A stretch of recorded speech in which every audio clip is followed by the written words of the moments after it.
미국 어느 한인 소녀가 조미김 한 장 넣고 밥을 얹어 돌돌 말아 김밥 하나를 만들어내는데요. 짜잔하고 들어올리며 이게 김밥이야 하고 소개하는 모습이 뉴욕시가 공식 SNS 계정에 올린 1분 남짓한 분량의 영상이 800만 회를 돌파하며 전 세계인의 인기를 끌었습니다. 이 영상에는 다양한 국적의 초등학생들이 점심 도시락으로 무엇을 먹는지 소개하기 위해 제작됐는데요. 많은 아이들 중 한국계 미국인 김밥소녀의 김밥 소개 영상이 제일 조회수가 많았습니다. 김밥소녀는 엄마가 정성스럽게 싸준 도시락을 책상 위에 놓고 도시락을 꺼내는데요. 도시락에는 김과 밥행이 있었습니다. 김밥소녀는 호일을 바닥에 깔고 김과 밥햄을 놓고 즉석에서 김밥을 만듭니다. 김밥소녀는 김밥을 만드는 동안 김밥에 대해서 이야기를 해줍니다. 김밥은 만들기가 쉽고 다양한 음식들을 먹을 수 있어서 너무 좋아요. 아침에 엄마가 내 도시락을 싸줄 때 엄마의 손이 덜 가고 엄마를 안 힘들게 하는 것도 내가 김밥을 좋아하는 이유예요. 누리꾼들은 미국에서 달라진 우리 K푸드 김밥의 위상을 알 수 있는 영상이라는 반응을 보였습니다. 뉴욕에서는 지난달 세계 음식 축제가 열렸는데요. 미국인들은 K푸드를 생각하며 김치 불고기 비빔밥을 생각하면서 축제에 참가했는데 뜻밖의 음식들을 보고 놀라움과 궁금하다는 반응을 보였습니다. 미국인에는 김밥에 대해 들어본 적은 있지만 이렇게 직접 맛보게 될 줄은 몰랐어요. 김과 쌀 각종 채소가 전체적으로 잘 어우러져 맛있어요. 영국인 스미스는 처음엔 일본 초밥하고 똑같아서 그냥 그랬는데 먹어보니 일본 초밥하고 차원이 다르네요. 일본 초밥은 생선과 밥의 조합이지만 한국 김밥은 각각의 재료가 서로 어울리고 다양한 맛이 나네요. 특히 단무지와 햄이 들어간 건 흥미롭고 몇 개 먹었더니 배가 부르네요. 일본 초밥보다 한국 김밥이 더 맛있어요. 세계 음식 축제에 참여한 일본인들의 반응은 주위를 깜짝 놀라게 했어요. 김밥은 일본이 원조이고 일본 초밥이 더 맛있어 한국 김밥은 일본 초밥을 그대로 따라한 음식이야. 하지만 그 옆에서 듣고 있던 한국 파병을 갔다 온 군인이 큰 소리로 일본인에게 호통을 치는데요.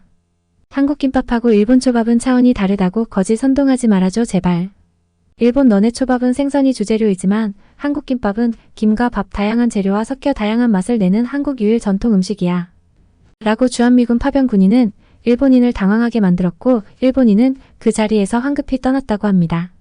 이러한 반응들은 김밥이 미국인들 사이에서 인지도를 얻고 있으며 미국인들의 식문화에 새로운 맛과 경험을 제공하고 있다는 것을 보여줍니다. 한국 김밥의 인기는 맛뿐 아니라 현재 미국의 경제 상황 때문에 더욱 인기가 있는데요. 현재 미국은 폐업하는 가게들이 많고 미국의 1분기 성장세는 예상보다 움츠리고 반대로 물가는 올라가는 형상입니다. 패스트푸드 제왕 햄버거는 저렴한 가격으로 한 끼 해결한다는 건 이제 옛말입니다.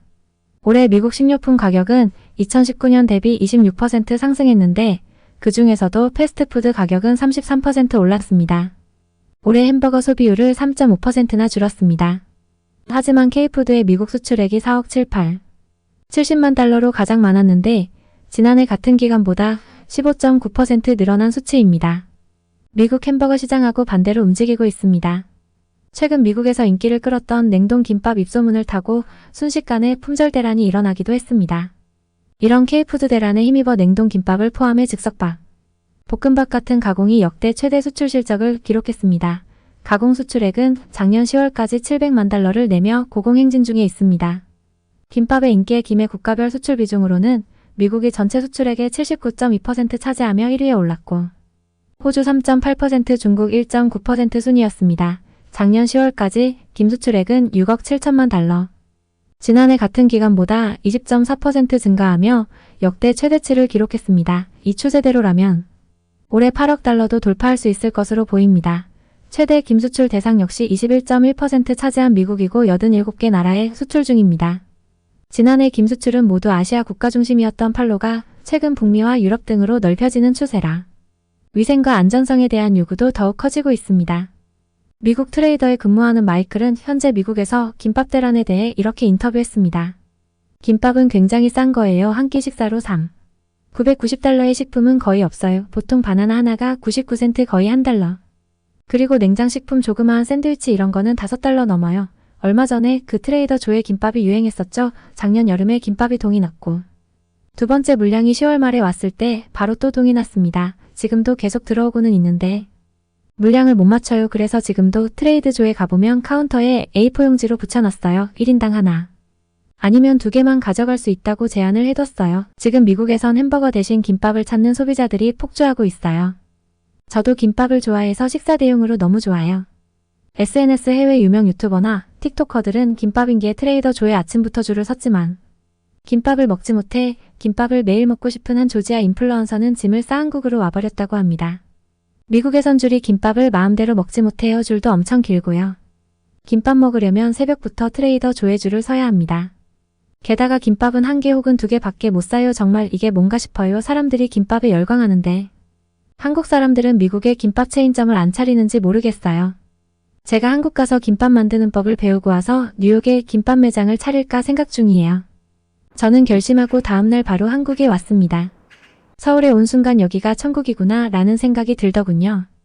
김밥 마음대로 먹을 수 있고 김밥의 종류가 이렇게 많다니 정말 행복해요. 미국에서는 김밥의 종류가 별로 없는데 한국 김밥은 참치김밥, 돈가스김밥, 김치김밥, 매콤 어묵김밥 정말 다양하네요. 김밥 종류 다 먹어보고 미국에 가려고 해요. 지금도 김밥 맛집을 찾아서 이동 중에 있습니다. 한국 정말 사랑해요. 전 세계가 열광하는 김밥에는 한국의 김의 맛 때문인데요. 한국의 김은 일본과 중국의 김과 다른 점이 무엇이냐면 두께감이에요. 일본과 중국의 김의 두께는 표준 280g, 300g으로 두껍죠. 하지만 우리나라 김은 평균 200g입니다. 일본 중국 김과 벌써 30% 정도 차이가 나고 가볍죠. 한 장의 두께가 얇다는 거예요. 두께를 얇게 하는 기술이 우리나라의 기술입니다. 얇은 우리나라 김을 일본과 중국에서는 찾기 힘들고 한국보다 가격도 비싸다 보니 우리나라 김이 해외에서 반응이 좋을 수밖에 없습니다. 또한 전 세계적으로 해조류에 대한 관심이 많아졌어요. 단백질이 많이 들어있고 저지방이고 건강식으로 많이 찾으니까요. 김은 광합성식물에다 친환경 시대에 친환경 식품으로 관심이 많습니다. 김은 식감이 바삭하며 감칠맛이 많이 나고 한국의 김은 짭짤하면서 입에 착착 붙고 건강에 좋은 음식이니깐요. 우리나라 김은 대량 생산이 가능하고 전 세계 수출량을 압도하고 있습니다. 또한 즉석밥에 대한 전 세계가 열광하고 있으니 잘 익은 쌀밥에 김을 싸먹으면 최고의 조합이죠. 이렇게 K푸드 김밥이 전 세계인들에게 사랑받고 있다는 소식을 전해드리면서 오늘의 사연은 마치겠습니다. 관심 있는 주제나 혹은 해외에 있던 사연을 보내주시면 콘텐츠 제작하겠습니다. 오늘도 세상의 중심에서 한류 열풍을 소개하는 한류튜브였습니다. 시청해주셔서 감사합니다.